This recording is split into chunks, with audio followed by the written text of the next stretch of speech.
హుస్సేన్ సాగర్లోని Prasad IMAX, Jalavihar, Paradise hotel అన్ని FTL పరిధిలోనే ఉన్నాయని, వీటిని కూల్చేదమ్ము సీఎం రేవంత్ రెడ్డికి ఉందా అని బీజేపీ ఎంపీ ఈటెల రాజేందర్ సవాల్ విసిరారు. సామాన్యులు రూపాయి పోకేసుకుని కట్టుకున్న ఇండ్లు కూలగొట్టి వారి కడుపులో మట్టి కొడుతున్నారని ఆయన ఆవేదన వ్యక్తం చేశారు. ప్రాజెక్టులు కడతాం, అక్వైరీ చేసుకుంటాం, ప్రభుత్వ కార్యాలయాలు కడతాం, గవర్నమెంట్ అక్వైరీ చేస్తుంది. మన ఫార్మాసిటీ పేరిట 13,000 ఎకరాలను ఎట్లా అక్వైరీ చేసాం? అక్కడ ₹1 కోటి, ₹2 కోట్ల విలువ ఉన్నప్పటికీ కూడా నువ్వు అక్వైరీ చేసి 10 లక్షల రూపాయలకు అక్వైరీ చేస్తున్నావు. ఏదో ఒక అక్వైరీ చేయాలి కదా. నువ్వు అక్వైరీ చేయకుండా నీ తాత జాగీర్ లాగా నువ్వు ఇవాళ వచ్చి ఇవాళ మొత్తం కూలగొడతా, నీవే ఇవాళ కొత్తగా పుట్టొచ్చినట్టుగా, నువ్వే కొత్తగా ముఖ్యమంత్రి అయినట్టుగా, అంతకుముందు ప్రభుత్వాలు లేనట్టుగా, ప్రభుత్వాలకు ఈ ఎకలాజికల్ బ్యాలెన్స్ గురించి లేకపోతే ఇతరత్వ గురించి ఆలోచించడానికి మాట్లాడే మాటలు థర్డ్ క్లాస్ మాటలు ఇవి.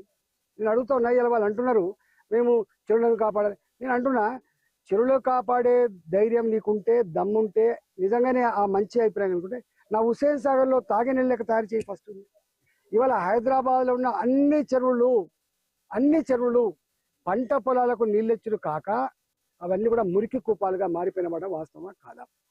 ఇవాళ ఆ చెరువు చుట్టుపక్కల ఉన్న వాళ్ళు దుర్గంధపూరితమైన బతుకుతున్నారు. ఈగలు, దోమలు, గుర్రపు డెక్క వాసన, అసలు జ్వరాలు. ఎవరు కట్టుకున్నారంటే తక్కువ ధరకు వస్తుందని చెప్పి వాళ్ళు కట్టుకున్నారు.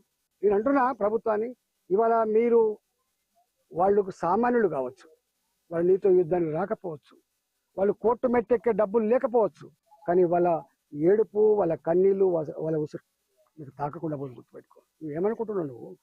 నువ్వేమనుకుంటున్నావు? ఇలా ఏ ఉపాధి కల్పిస్తా అని చెప్పినవో, పేదలకు అండగా ఉంటా అని చెప్పినవో, పేదల బతుకుల్లో వెలుగు నింపుతా అని చెప్పినవో, నువ్వు అనేక రకాల హామీలు ఇచ్చినవో.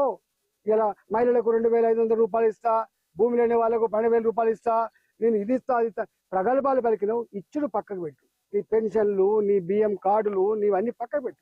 కానీ వాళ్ళ కాళ్ళ మీద వాళ్ళు బతికేటువంటి సామాన్యుల బతుకుల్లో మట్టి కొట్టి నువ్వు వాళ్ళ జీవితాల్లో ఇలా నిప్పులు పోసి నువ్వేం సాధిస్తావని చెప్పి రేవంత్ రెడ్డి అడుగుతున్నాను.